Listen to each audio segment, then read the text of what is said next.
जय हिंद मेरे प्यारे साथियों, welcome to our YouTube channel MedPrep health care.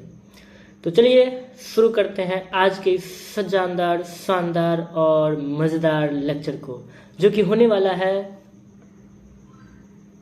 Eyelid के एनाटॉमी पर। ये जो हमारा आईलिड है, जो बंद होती है खुलती है, इसके बारे में हम लोग आज देखेंगे।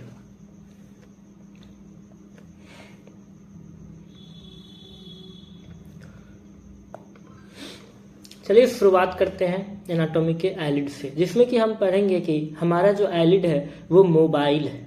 कौन सा? व्हाट्सएप इंस्टाग्राम वाला मोबाइल? क्या बॉस? नहीं भाई, मोबाइल का मतलब होता है जो चल सके, जो मूवमेंट कर सके। तो देखिए हमारा आईलिड मूवमेंट किया, अप एंड डाउन कर रहे हैं ना, तो आईलिड हमारा क्या है? मोबाइल टिश्यू है। ठीक है। Certain place in front of eyeball, जो कि आईबॉल के इन फ्रंट, देखो ये आईबॉल है, ये आईबॉल है, इसके इन फ्रंट में आईलिड है, जो कि आईबॉल के इन फ्रंट में होता है। ठीक है। Act as shutter protecting the eye. अब देखिए जो दुकान करने वाले लोग हैं, ठीक है, जैसे कि आप भी अगर क्लिनिक खोलिएगा, अगर उसमें शटर दे रहे हैं, या किराना दुकान है जिसमें शटर है, तो आप देखेंगे कि जब समय होता है, बोहनी बोला जाता है, ठीक है, जब दुकान शुरू करने का समय होता है तो शटर उठा दिया जाता है, और दिन भर काम करके जब दुकान बढ़ाना होता है तो शटर गिरा दिया जाता है। मीन्स कि दुकान को खोला बंद क्यों किया? वही अभी तो हो सकता है काम करे चल जाए, पर दुकान अगर खुला होगा तो क्या होगा? कोई ना कोई चोरी करके लेके चला जाएगा, सारा सामान गायब हो जाएगा। मीन्स कि वो क्या कर रहा है? शटर दुकान का प्रोटेक्शन कर रहा है। उसी तरह आप देखिए आईलिड को हम बंद कर रहे हैं, खोल रहे हैं, बंद कर रहे हैं, खोल रहे हैं, तो ये क्या कर रहा है? प्रोटेक्ट कर रहा है। किन किन चीजों से? अगर मान लीजिए पहली चीज क्या है, ये जो बंद कर रहा है खोल रहा है, तो इससे क्या हो रहा है? हमारा जो लैक्रिमल ग्लैंड का क्या है, आंसू है, टीयर है, उसको मैनेज करके रखता है। वो कैसे होता है मैं बताऊंगा आगे। ठीक है, पहली चीज। दूसरा चीज सिंपल भाषा में समझे, धूल जो आती है, जैसे आपके कोई आपको धूल वैसे फेंके आंख पे, तो आपका आईलिड क्या करता है? अचानक से बंद कर लेता है ऐसे। क्यों? ताकि वो धूल आंख में नहीं जाए, तो प्रोटेक्ट किया धूल से, धूप से, धुआं से, इन सारी चीजों से हमारा आईलिड आंख को बचाता है। हमारे आईलिड का नॉर्मल पोजीशन क्या है? आप अगर मेरे आंख को ध्यान से देखें तो ये यहाँ मेरा क्या है? ये नॉर्मल पोजीशन है। देखेंगे, देखिए नॉर्मल पोजीशन का मतलब क्या होता है? अपर कॉर्निया जो है उसका 1/6 पार्ट आईलिड से कवर हो, और लोअर लिम्बस बस लोअर आईलिड को टच करे। ये हमारा नॉर्मल पोजीशन होता है। In primary gaze position the upper lid covers upper 1/6 of the cornea, the lower lid just touch the inferior limbus. ठीक है। और देखेंगे आप कि हमारा ये अपर आईलिड है, ये लोअर आईलिड है, और अपर आईलिड और लोअर आईलिड के बीच में जो स्पेस बन रहा है उसको क्या बोलते हैं? फिशर बोलते हैं, पाल्पेब्रल फिशर बोलते हैं। The opening between the two lids. ठीक है। और इस ओपनिंग के कारण दो एंगल बन रही है, एक लेटरल साइड, एक मीडियल साइड। लेटरल साइड जो एंगल बन रही है उसे लेटरल कैंथस कहेंगे, और जो मीडियल साइड एंगल बन रही है उसे मीडियल कैंथस कहेंगे। ओके। लेटरल कैंथस क्या होता है? 5 से 7 mm from lateral orbital margin. देखिए ये हमारा लेटरल ऑर्बिटल मार्जिन है, यहाँ से ये मार्जिन है, ऐसे ऐसे ऐसे यहाँ पे मार्जिन है, और इस मार्जिन से देखिए इतना डिस्टेंस है हमारे लेटरल कैंथस के पास। तो इसको अगर आप मेजर करेंगे तो 5 से 7 mm के, किसी को 6 mm किसी का हो सकता है, किसी का 5 mm हो सकता है, किसी का 7 mm हो सकता है, तो 5 से 7 के बीच में ये मेजरमेंट होता है, यानी कि लेटरल ऑर्बिटल मार्जिन से लेटरल कैंथस के बीच का डिस्टेंस होता है। ओके। ला in contact with the eyeball. ये क्या होता है? आईबॉल के कॉन्टैक्ट में होता है। देखिए ये आईबॉल है, आईबॉल के कॉन्टैक्ट में है ना। आईबॉल के कॉन्टैक्ट में आप कहीं भी घुमाइए, देखिए आईबॉल आपको दिखेगा, यहाँ पे आईबॉल के कॉन्टैक्ट में है। क्योंकि जबकि हम क्या बोले, मीडियल साइड मीडियल कैंथस होता है। तो आप अगर ध्यान से देखेंगे तो यहाँ पे देखिए कुछ स्ट्रक्चर बनी हुई है। यहाँ पे कुछ उठा हुआ जैसा है, कुछ रेड रेड है। यहाँ आईबॉल यहाँ है, देखिए आईबॉल यहाँ है और इसके बीच में यहाँ कुछ कुछ स्ट्रक्चर है। तो ये डायरेक्ट कांटेक्ट में मीडियल कैंथस नहीं है आईबॉल के, जबकि लेटरल कैंथस जो है वो आईबॉल के डायरेक्ट कांटेक्ट में है। 30 to 40 degree normal eye. Normal eye में ये वाला देखिए, ये और ये जो एंगल बना रही है ये 30 से 40 डिग्री होता है, लेकिन जब ये रिट्रैक्ट कर जाता है तो ये एंगल जो है 60 डिग्री तक बढ़ सकती है जब ये रिट्रैक्ट होता है तब। ठीक है, अब मीडियल कैंथस देखेंगे। मीडियल कैंथस क्या है? राउंडेड कॉन्फ़िगरेशन, क्योंकि यहाँ आपको देखिए कुछ राउंडेड चीज दिखेगा इसमें। ठीक है, वो हम बता रहे हैं। Separated from the globe by tear lake. ये क्या होती है? सेपरेटेड करता है ग्लोब को, क्या है, किससे? टियर लैक से।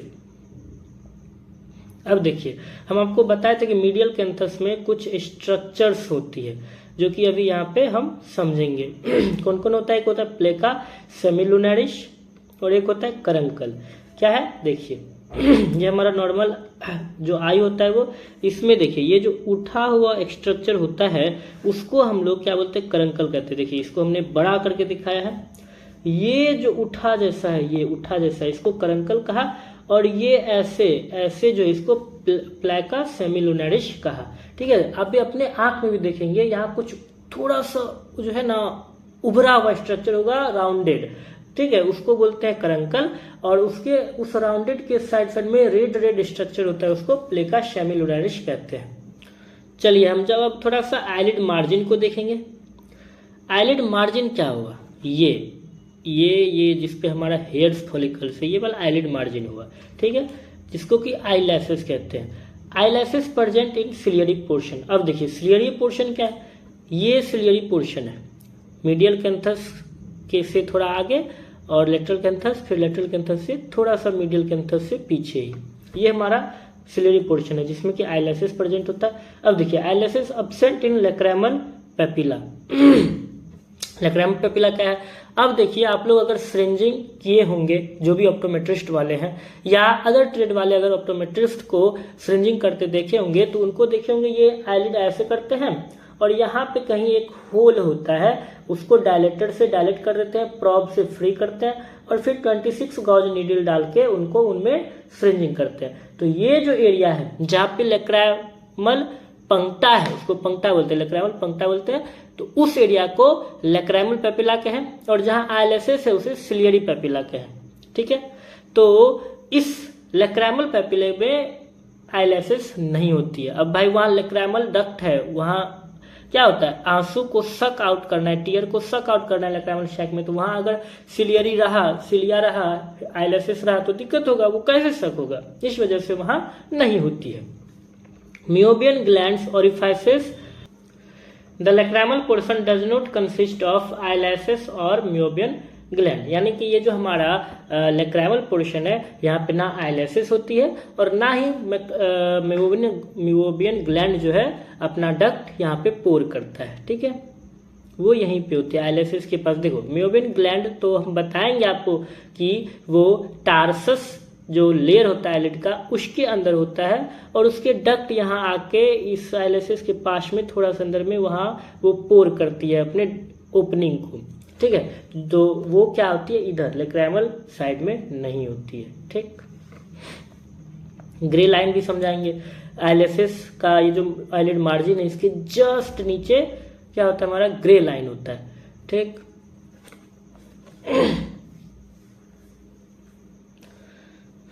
चलिए अब दो ग्लैंड हमारे आईलिड से रिलेटेड हैं, उनको देखते हैं। पहला है ग्लैंड ऑफ जीज और दूसरा है ग्लैंड ऑफ मोल।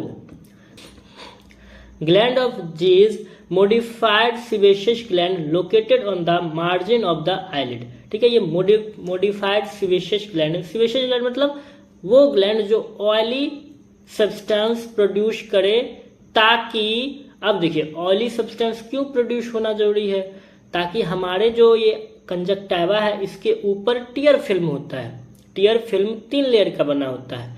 सबसे आउटर जो होता है वो हमारा लिपिड लेयर होता है, उसके अंदर वाटरी लेयर होता है, उसके अंदर म्यूसिन लेयर होता है। तो अगर केवल टियर रहेगा तो कितना धूप में हम लोग जाते हैं, वो टीयर इवोपरेट नहीं कर जाएगा और हमारा आई ड्राई नहीं हो जाएगा, तो ये शटर बंद कैसे होगा, खुलेगा कैसे? अगर आंख के अंदर का टीयर सूख जाए तो ड्राई हो जाएगा, इससे क्या हो जाएगा, चिपक जाएगा, ये अप डाउन होगा कैसे, शटर का काम करेगा कैसे? तो इस वजह से सीबेशियस ग्लैंड होना भी जरूरी है ताकि वो ऑयल प्रोड्यूस करते रहे और हमारे आंख के अंदर का टीयर जो है वो इवोपरेट नहीं करे और ड्राई आई का कंडीशन ना आए। ठीक है। Consist of few lobules usually unilobular in contrast to normal sebaceous gland that have 10 to 15 lobule। Means कि ये जो आईलिड मार्जिन पर sebaceous gland होता है उसमें क्या होते हैं, ये यूनिलोब्यूलर होते हैं। देखिए ये यूनिलोब्यूलर होते हैं और एक आईलिड में 10 से 15 लोब्यूल्स होते हैं जो कि हमारे आईलेसेस के पास अपना डक्ट जो है क्या करते हैं, छोड़ते हैं। Produce sebum that keep eyelashes from becoming dry and brittle। जो ये हमारा eyelashes है इसको सूखा सूखा करने से, खुरदरा करने से बचाता है सीबम प्रोड्यूस करके। ये सीबम क्या करती है, इसे गीला रखता है और चमकीला रखता है, चिकनाहट रखता है। Keep eyelashes lubricate and healthy। eyelashes को lubricate करता है और हेल्दी रखता है। सीबम क्या है, एक ऑयली मैटर है, ठीक है, जो कि बेसिकली ना प्योर लिक्विड होता है ना प्योर सॉलिड होता है, थोड़ा सा वो उन दोनों के मॉलिक्यूल के स्ट्रक्चर से के बीच में होता है, बिटवीन होता है, ताकि थोड़ा सा हार्ड भी लगता है, लिक्विड जैसा भी नहीं और सॉलिड जैसा भी नहीं। ठीक है। ग्लैंड ऑफ मोल, ये क्या मॉडिफाइड एपोक्राइन स्वेट ग्लैंड है। ठीक है। अब देखिए स्वेट ग्लैंड क्या होता है, जो पसीना हम लोग के बॉडी में देता है। ठीक है। अब आंख में तो पसीना नहीं देगा, आंख में तो टीयर देगा, इसको मॉडिफाइड एपोक्राइन स्वेट ग्लैंड कहें। ठीक है। लाई बिटवीन टू आईलेसेस और cilia and its opening directly on the anterior lid margin और डक्ट ऑफ जीज। ये क्या करते हैं, आईलेसेस जिसको सीलिया भी कहते हैं, उस पर डायरेक्टली अपना ओपनिंग पोर करता है। देखिए ग्लैंड ऑफ मोल क्या है, मॉडिफाइड स्वेट ग्लैंड है पहली चीज। दूसरी चीज, ये अपना डक्ट क्या करती है, आई ये जो लिड मार्जिन है वहां पे डायरेक्ट ओपनिंग दे देती है, या ये जो ग्लैंड ऑफ जीज है उसके पास अपना ओपनिंग देती है। मैं समझिए, ये तो यहाँ तुम्हारा आईलेसेस रहेगा, तो ये क्या की डायरेक्टली आईलेसेस को अपना ओपनिंग दे दी, या नहीं तो ये इसमें अपना ओपनिंग दे दी, साथ साथ अपना ऑयली और शिवम और टीयर दोनों एक साथ अपना प्रोड्यूस हो रही है, उससे कोई इशू नहीं होता है बच्चा। सिलेंड्रिकल अनब्रांच्ड स्पाइरल शेप, ये क्या होती है, देखिए ग्लैंड ऑफ मोल जो है ब्रांच नहीं होता है इसमें, ये देखिए अनब्रांच्ड स्पाइरल शेप का होता है इस तरह से। ठीक है, ये इस तरह से स्पाइरल शेप के होते हैं। Okay. Sebaceous gland, a small gland in the skin which secrete a lubricating oily matter sebum into hair follicles to lubricate the skin and hair। Okay, ये हो गया हमारा sebaceous gland। तो हमारे लिड मार्जिन में कितने ग्लैंड होते हैं, 2 ग्लैंड होते हैं, gland of Zeis, gland of Moll. Gland of Zeis क्या है, मोडिफाइड सेबेशियस ग्लैंड है। ग्लैंड ऑफ मोल क्या है, मोडिफाइड एपोक्राइन स्वेट ग्लैंड है। अब एक बात समझेंगे आप लोग, मैंने अभी जो ग्लैंड ऑफ मोल को एपोक्राइन स्वेट ग्लैंड कहा, ये एपोक्राइन का क्या मतलब, किसी ने तो पूछा नहीं। क्यों नहीं पूछा भाई, कमेंट करते ना बॉस, एपोक्राइन का क्या मतलब है। देखिए एक होता है एपोक्राइन, एक होता है इक्राइन। एपोक्राइन उस स्वेट ग्लैंड को कहते हैं जो हेयर फॉलिकल्स में अपना डक्ट ऑफ ओपनिंग यानी ओपनिंग को छोड़ती है, और एक होता है इक्राइन जो डायरेक्ट स्किन में अपना डक्ट को रखती है। तो जो भी आर्मपिट एरिया है, जो भी एक्सिलरी एरिया है, ठीक है, वहां पे एपोक्राइन स्वेट ग्लैंड अपना सिक्रीशन देती है। तो यहाँ पे देखिए आईलिड मार्जिन पे आईलेसेस है हेयर फॉलिकल्स है, तो यहाँ जो अपना सिक्रीशन देगी उसे भी तो एपोक्राइन स्वेट ग्लैंड ही कहेंगे। और ये चूंकि पसीना नहीं देती है, स्वेट नहीं देती है, टीयर देती है, इसीलिए इसे मॉडिफाइड एपोक्राइन स्वेट ग्लैंड कहेंगे। ओके, समझ में आ गया आप लोग को? जिसका मुझे था इंतजार वो घड़ी आ गई है। कहा हुआ बॉस, बीच में गुनगुनाने काहे लगे? क्योंकि अब हम लोग पढ़ेंगे लेयर ऑफ आईलिड, जो कि आईलिड अब हम लोग सही से समझेंगे। वो तो हमारा लिड मार्जिन था और ये एंगल सब था, जिसमें कि पहला लेयर हमारा क्या आता है, स्किन आता है। दूसरा लेयर हमारा सबक्यूटेनियस कनेक्टिव टिश्यू आता है। तीसरा लेयर हमारा ऑर्बिकुलरिस ओकुलाई मसल आता है। चौथा लेयर सब मस्कुलर कनेक्टिव टिश्यू आता है। पांचवा लेयर टार्सस आता है। छठा लेयर स्मूथ मसल लेयर आती है। सातवां लेयर कंजक्टिवा आता है। ठीक है, ये तो हमने बोल के बताया। अब चलिए फिगर में आपको समझाते हैं। ये हमारा फिगर है। ये जो हमारा आउटर लेयर है, वेट,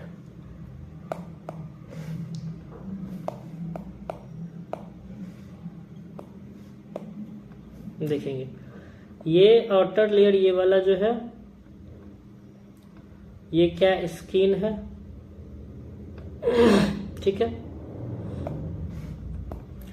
स्किन के अंदर ये वाला जो है, ये वाला, ये हमारा क्या है, सबक्यूटेनियस कनेक्टिव टिश्यू है। ठीक है, उसके बाद जो ये वाला है, ये वाला, ये क्या है, मस्कुलर एरिया है, ऑर्बिकुलरिस ओकुलाई मसल। ठीक है, और मसल के बाद हमारा सब मस्कुलरिस, ये वाला सब मस्कुलर कनेक्टिव टिश्यू वाला लेयर ये है। ठीक है, इसके बाद हमारा टार्सस आता है। ठीक है, टार्सस आ गया। ये स्मूथ मसल का लेयर आ जाएगा। स्मूथ मसल इसमें दिया नहीं हुआ है, एक छूट गया है स्मूथ मसल, ये वाला क्या आ जाएगा, स्मूथ मसल का लेयर आ जाएगा। और इसके बाद ये जो है, ये हमारा कंजक्टिवा आ जाएगा, ये कंजक्टिवा आ जाएगा। तो चलिए अब हम पहले स्किन के बारे में देखेंगे। स्किन क्या है समझेंगे। ये सबसे ऊपर वाला लेयर स्किन हम बताएं, एंटीरियर टू पोस्टीरियर जा रहे हैं, ये स्किन है। तो देखेंगे आप, ये बहुत पतला होता है स्किन, अगर इसको छुएंगे तो एक तो ये आईलिड बहुत थिन है, ऊपर का सबसे ऊपर वाला लेयर स्किन है तो ये थिनेस्ट होता है, और बॉडी में सबसे थिनेस्ट तो स्किन ही होता है। ठीक है, उसके बाद ये हेयरलेस होता है। देखिए यहाँ कोई हेयर नहीं है किसी को, आईलिड पे, स्किन वाले लेयर में नहीं है कहीं। तो hairless expect along the margin of lid, lid margin को छोड़ के, क्योंकि वहां भी सबसे आउटर लेयर स्किन ही है, तो लिड मार्जिन का स्किन में हेयर फॉलिकल्स है, जबकि इस वाले एरिया में नहीं है। तो क्या बोलेंगे इनको कि हेयरलेस एक्सेप्ट लिड मार्जिन। ये देखिए ओनली 0.1 mm थिक, 0.1 mm के भी बराबर नहीं होता, उससे थोड़ा कम ही होता है। ठीक है, 0.1 mm से भी कम थिक होता है ये, और ये इलास्टिक होता है। ये तो स्किन है तो भाई इलास्टिक तो होगा ही। ठीक है, चलिए अब हम एक कंडीशन देखते हैं जिसको बोलते हैं डर्मेटोकैलेसिस। डर्मेटोकैलेसिस क्या है कि जब हमारे ह्यूमन बींग्स या हमारे फैमिली मेंबर्स में कोई ओल्ड एज के होते हैं तो उनकी स्किन में झुर्रियां पड़ जाती है, उनके आईलिड में भी झुर्रियां पड़ जाती है, उनको क्या बोलते हैं, उसी को आईलिड के कंडीशन में उसी को आईलिड के कंडीशन में डर्मेटोकैलेसिस कहते हैं। मीन्स कि with age skin of eyelid become loose and redundant, loose पड़ जाती है, रिडंडेंट हो जाती है, मतलब झुर्रियां पड़ जाती है। तो इस कंडीशन को क्या बोलते हैं, डर्मेटोकैलेसिस बोलते हैं। इस चीज को आप लोग याद रखेंगे। ठीक है, डर्मेटोकैलेसिस किसे हमने कहा, इस चीज को याद रखेंगे।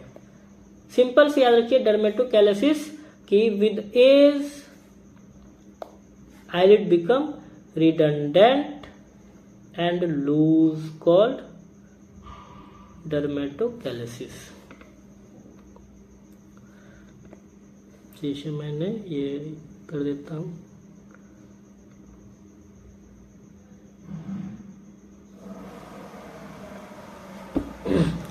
अब देखिए हमारा आईलेसिस का नंबर क्या होगा? ये अपर आईलिड मार्जिन का आईलेसिस है, ये लोअर आईलिड मार्जिन का आईलेसिस है। इनका नंबर क्या हो सकता है? तो बिकम आईलेसिस और सील या अपर आईलिड में 100 से 150, 100 से 150 के बीच आईलेसिस होती है, जबकि लोअर लिड में 50 से 75 के बीच होता है। ठीक है, अगर अपर में 100 है तो लोअर में 50 होगा, अपर में 150 है तो लोअर में 75, 70, 80 तक होगा। ठीक है, यानी अपर में ज्यादा आईलेसिस होती है, लोअर में कम आईलेसिस होती है। ग्लैंड ऑफ जीज सीबेशियस ग्लैंड है जो कि और gland of mole sweat gland है। दोनों प्रेजेंट का होता है, present in eyelid of skin eyelid के स्किन में प्रेजेंट होती है और सिक्रीट होती है लिड मार्जिन पर हेयर फॉलिकल्स के पास में। अब समझिए, ग्लैंड ऑफ जीज में अगर इन्फ्लामेशन हो जाए तो उसे क्या बोलते हैं हम लोग? स्टाई बोलते हैं। हम आगे समझेंगे, स्टाई भी समझेंगे, कैलेजियन भी समझेंगे। स्किन के जस्ट नीचे हमारा सब क्यूटेनियस कनेक्टिव टिश्यू होता है। ठीक है, सब क्यूटेनियस कनेक्टिव टिश्यू होती है स्किन के जस्ट नीचे। ये कंपोज्ड ऑफ कनेक्टिव टिश्यू जो कि इलास्टिक होता है, फाइब्रस होता है और कोलेजन फाइबर का बना होता है। ठीक है, डज नॉट कंटेन फैट, इसमें कोई फैट नहीं होती है। ठीक है, स्किन के जस्ट नीचे एक कनेक्टिव टिश्यू का जो कि क्या होता है? एरियोलर कनेक्टिव टिश्यू है। ये इलास्टिक होती है, फाइब्रस होती है और कोलेजन फाइबर का, फाइब्रस में भी कोलेजन फाइबर का बना होता है। ठीक है, इसमें फैट नहीं होती, इस चीज को समझना है। अब समझेंगे, ड्यूरिंग ट्रॉमा या inflammation get easily distended with blood fluid because there is no fat present in this layer that would have otherwise provide some resistance against fluid elimination। समझिए, आप इसको पढ़ेंगे तो भी समझ आएंगे, मैं इसको अपनी भाषा में समझा रहा हूं। ठीक है, जब हमें चोट लगती है,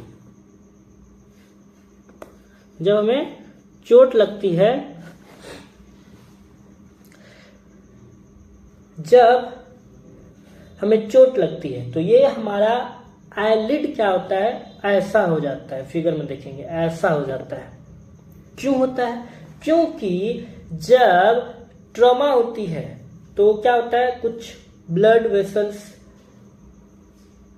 डिस्टर्ब होते हैं या इन्फ्लामेट कर जाती है हमारा subcutaneous layer, connective tissue layer elastic होता है ना, वो इलास्टिसिटी उसका क्या होती है? फैला देता है।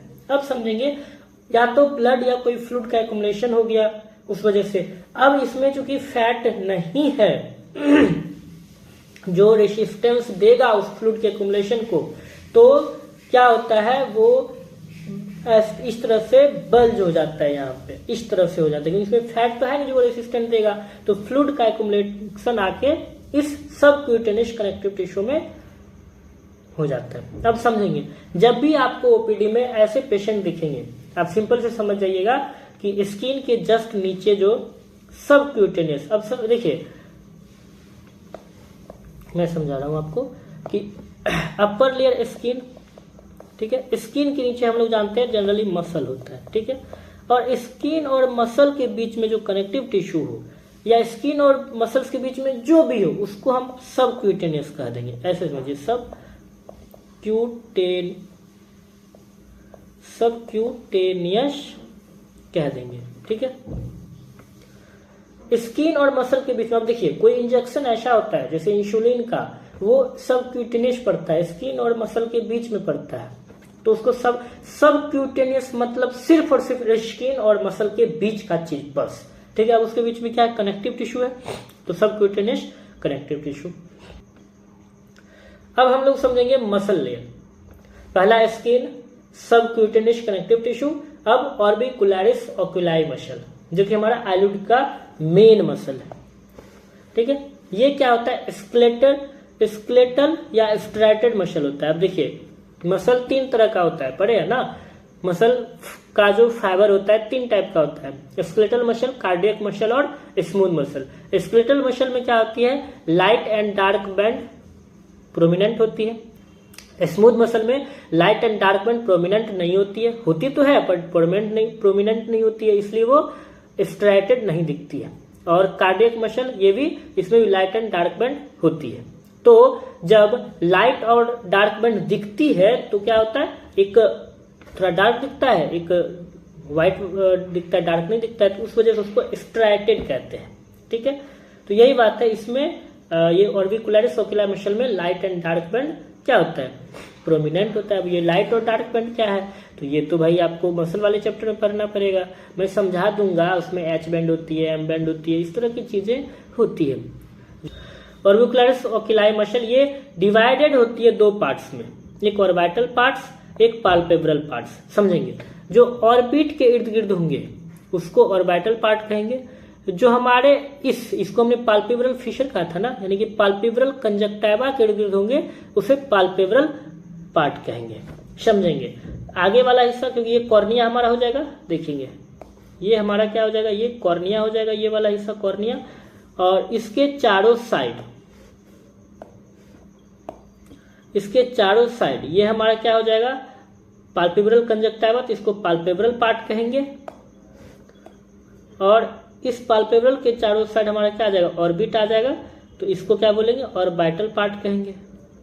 तो ये ऑर्बिकुलरिस मसल का ये हमारा ऑर्बिटल पार्ट हो जाएगा, और ये हमारा पाल्पेब्रल पार्ट हो जाएगा, और इसके अंदर में ये हमारा कंजक्टिवा हो, ये कॉर्निया हो जाएगा।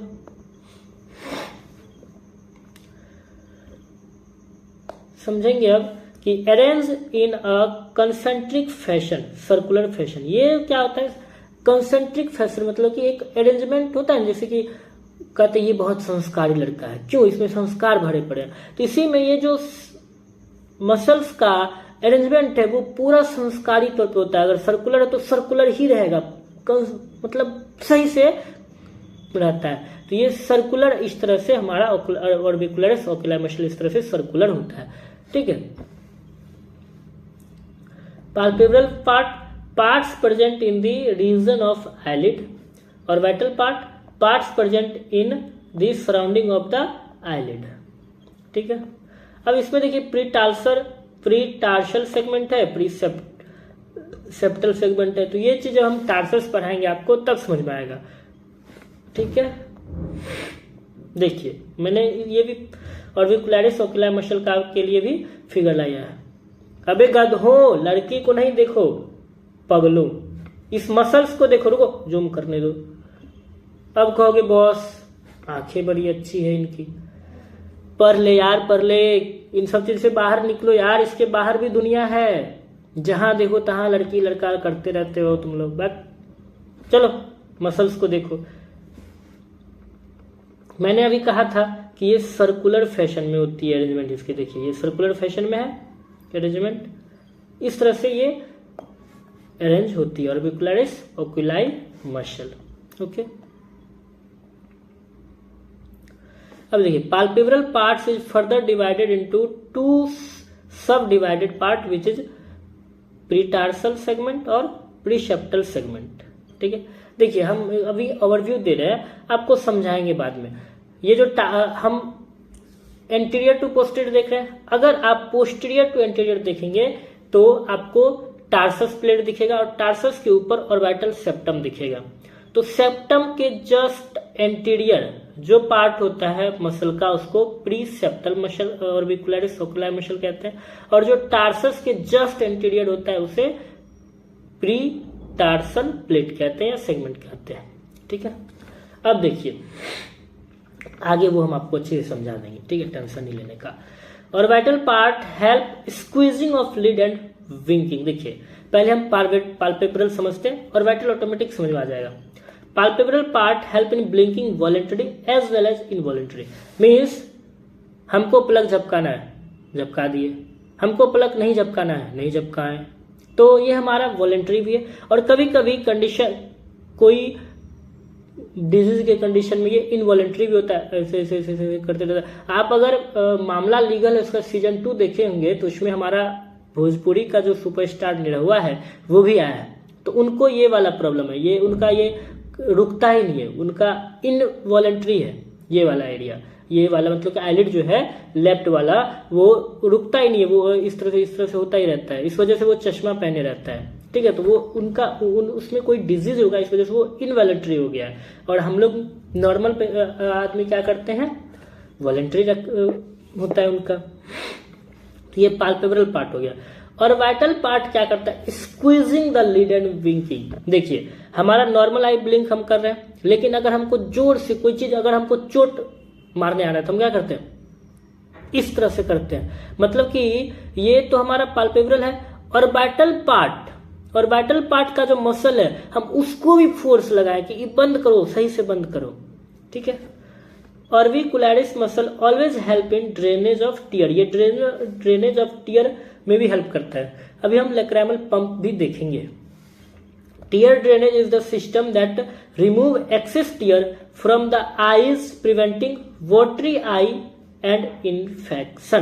देखिए टीयर ड्रेनेज जो है is the system that remove excess tear. ये एक्सेस टीयर को रिमूव करता है ताकि ये हम, जैसे अगर एक्सेस टीयर आंख में हो जाएगा तो क्या होगा, वाटरिंग का कंडीशन हो जाएगा। आप ओपीडी में देखेंगे बहुत सारा पेशेंट ऐसा करता है कि बहुते पानी गिरेला, आंख बथेला, पानी गिरता है और बथता है, दर्द देता है। तो ये सारी कंडीशन हो सकती है। तो इस चीज के लिए लैक्राइमल पंप होना बहुत जरूरी है ताकि एक्सेस वाटर को निकाला जा सके। समझिए लैक्राइमल पंप क्या है, देखेंगे हम लोग।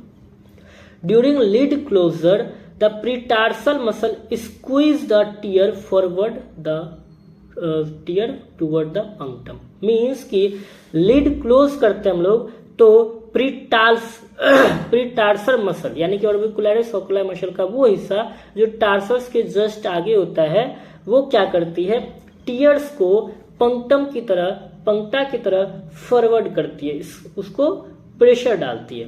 अब समझेंगे Horner's muscle which an extension of preseptal part of the orbicularis is attached to the lacrimal sac. समझेंगे, देखिए प्रीसेप्टल मसल्स यहाँ पे होगा तो उसका एक एक्सटेंशन होता है जिसको हॉर्नर्स मसल कहते हैं। जब हम लिड क्लोज करते हैं तो देखिए ये दोनों पंक्टम आपस में सट गए और ये मसल यहाँ तक आती है और क्या करती है, हमारा जो लैक्राइमल सैक है, ठीक है, अब फिगर हम लाए होंगे, देखिए ये हमारा हॉर्नर्स मसल हो गया। ठीक है, हॉर्नर्स मसल हो गया, ये इधर हमारा लैक्राइमल सैक होता है। लैक्राइमल सैक से, ये हमारा लैक्राइमल सैक है, लैक्राइमल सैक से हॉर्नर मसल्स निकलती है और जब लीड क्लोज होती है तो ये हमारा पंक्टा यहाँ होता है। तो ये हमारा क्या करती है, निगेटिव प्रेशर को जनरेट करती है। ठीक है, किस में, और वाइटल सैक में। It pulls the lacrimal sac that create negative pressure inside sac. ये क्या करती है, लैक्राइमल सैक को खींचती है। जब हम इसको बंद करते हैं तो लैक्राइमल सैक क्या होता है, खींचाता है अंदर, ऐसे खिंचाव होता है जिस वजह से निगेटिव प्रेशर जनरेट होती है और उस वजह से tears are sucked into it then drained tear into nasolacrimal duct. ये क्या होती है, टीयर्स को सक कर लेती है और लैक्राइमल सैक में आती है और जब लैक्राइमल सैक भर जाता है तो वो नेजोलैक्राइमल डक्ट के थ्रू बाहर निकल जाता है मुंह से होते हुए। क्योंकि अब देखिए वो पसीना है नहीं कि मुंह में आ गया तो नहीं, वो बहुत अच्छा होता है, इसमें सोडियम क्लोराइड होता है। ठीक है, कुछ प्रोटीन्स होते हैं। अब देखिए हम देखेंगे मसल्स ऑफ रायोलिन। मसल्स ऑफ रायोलिन क्या है, कोई मसल नहीं है, सेपरेट मसल नहीं है, ये बस superficial part orbicularis ocular muscle का जो सुपरफिशियल पार्ट है उसको हम लोग नाम दे दिए बस मसल्स ऑफ रायोलिन और कुछ नहीं है। Most superficial part of orbicularis ocular muscle, it is not a separate muscle, it is just a name that given to superficial orbicularis muscle. It is form grey line on the lid margin. ये lid margin पे grey line बना, देखिए इसको जब lid margin ऐसे थोड़ा सा उठाएंगे ना तो एक लाइनिंग आपको दिखेगा जिसे ग्रे लाइन कहते हैं। फंक्शन, अब ये फंक्शन किसका है, ऑर्बिकुलरिस ओकुलर मसल का फंक्शन क्या है, अभी हमने बताया ब्लिंकिंग का फंक्शन है, चाहे वो वॉलेंट्री हो जाए या फिर फोर्सफुल क्लोजर ऑफ आई हो जाए। Helps in drainage of tear, क्यों, क्योंकि ये ऑर्बिकुलरिस ओकुलर मसल का ही एक पोर्शन होता है हॉर्नर्स मसल जो कि लैक्राइमल सैक से जुड़ा होता है और आगे पंक्टा तक आता है। जब हम क्लोज करते हैं तो क्या होता है, लैक्राइमल सैक पुल होता है, खिंचाता है। ठीक है, पुश मतलब धक्का देना होता है ना, पुल मतलब खिंचाना होता है, तो वो खिंचाता है। ठीक है, जिससे निगेटिव प्रेशर क्रिएट होती है और हमारा टीयर जो है सक्ड आउट हो जाता है। Note supplied by 7th cranial nerve और फेशियल नर्व। ये 7th क्रेनियल नर्व जो कि फेशियल नर्व होता है, हमारे फेस पर वो फेशियल मूवमेंट के लिए वो नर्व रिस्पॉन्सिबल होता है, उसके द्वारा सप्लाई होता है। When facial palsy facial nerve paralysis, जब फेशियल पल्सी हो जाती है, फेशियल नर्व पैरालाइज कर जाता है, तो ये आईलिड भी क्लोज नहीं हो पाते। क्यों? क्योंकि हमारा जो ऑर्बिकुलरिस ओकुलर मसल है उसको 7th क्रेनियल नर्व सप्लाई देती है, इंफॉर्मेशन देती है। जब वही क्या हो जाए, पैरालिसिस हो जाए, पैरालाइज कर जाए, तो आईलिड क्या होगा, क्लोज नहीं होगा। और आईलिड को अगर क्लोज नहीं होगा तो लैक्राइमल पंप क्या करेगा, काम नहीं करेगा। और जब लैक्राइमल पंप काम नहीं करेगा तो परसिस्टिंग वाटर हो जाएगा, बहुत ज्यादा वाटर गिरेगा। अब इस कंडीशन में हम लोग क्या करते हैं, क्योंकि जब बहुत ज्यादा वाटर गिरने लगेगा, ये पंप नहीं होगा, टीयर सक नहीं करेगा, वाटर रुकेगा नहीं, ठीक है, वाटर रुकेगा नहीं, तो उससे टीयर तो गिरेगा पर कॉर्निया क्या होगा, क्लोज नहीं होगा, कॉर्निया कवर नहीं हो पाएगा, ये ऐसे ही खुला ही रहेगा, तो कॉर्निया का प्रोटेक्शन नहीं हो पाएगा। टीयर तो चलिए है तो ठीक है, लेकिन बाहरी इन्वायरमेंट से उसका प्रोटेक्शन नहीं हो पाएगा। तो इस चीज के लिए हम लोग क्या करते हैं, BCL लगा देते हैं, ठीक है, BCL कॉन्टैक्ट लेंस है उसे लगा देते हैं। और ऐसे पेशेंट में अगर कॉर्नियल अल्सर हो जाए भाई, तब तो उसको BCL लगाना बहुत जरूरी है, नहीं तो उसका कॉर्निया, क्योंकि वैसे घाव हो जा रहा है, अल्सर मीन्स क्या होता है, घाव हो जा रहा है, तो वो कॉर्निया फट जाएगा, तो उसको बचाने के लिए BCL लगाना बहुत जरूरी हो जाता है। This indicate closure of eyelid called lagophthalmos. देखिए अब हमारा आईलिड क्लोज नहीं हो रहा है, तो इस कंडीशन को हम लोग क्या कहते हैं, लेगोप्थेल्मस कहते हैं। द प्रोटेक्टर मसल, जो कि कौन सा है हमारा ऑर्बिकुलरिस ओकुलाई मसल है, क्योंकि are those that act to close the eyelid by pulling the eyelid tissue forward, ठीक है। देखिए एक होता है रिट्रैक्टर, एक होता है प्रोटेक्टर। रिट्रैक्टर जो आईलिड को ऊपर खींचे, ठीक है, प्रोटेक्टर जो आईलिड को बंद करे। तो ऑर्बिकुलरिस ओकुलाई मसल का मेन काम क्या है, बंद करना। ऐसे हम कर रहे हैं, बंद कर रहे हैं, ये आईलिड को ऊपर खींचता नहीं है, तो बताएंगे खींचता है, लिबेटेड पाल्पेब्रल सुपीरियोरिस मसल है वो खींचता है, ऑर्बिकुलरिस ओकुलाई मसल इसको बंद करता है, ठीक है।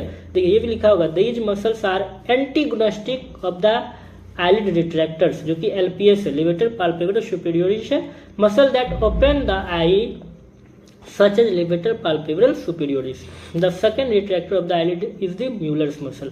हम समझेंगे इसको, हम आगे बताएंगे, आपको हर चीज बताएंगे, ठीक है, हर चीज आपको अच्छे से समझाएंगे। आईलिड में आपको बहुत कुछ कवर होगा। पिछले वाले ऑर्बिट वाले एनाटॉमी में मैंने जो विटनाल्स ट्यूबरकल है वहां बहुत सारा लिगामेंट बताया, वो सारा चीज हम अब बताएंगे, आपको अच्छे से समझ में आने वाला है, ठीक है। तो दिल थाम के बैठिए आप लोग। देखिए प्रोटेक्टर जो आई को क्या करता है, क्लोज करता है, रिट्रैक्टर जो खोलता है, रिट्रैक्टर यानी आईलिड को खींचता है, प्रोटेक्टर जो आईलिड को पुश करता है, ठीक है।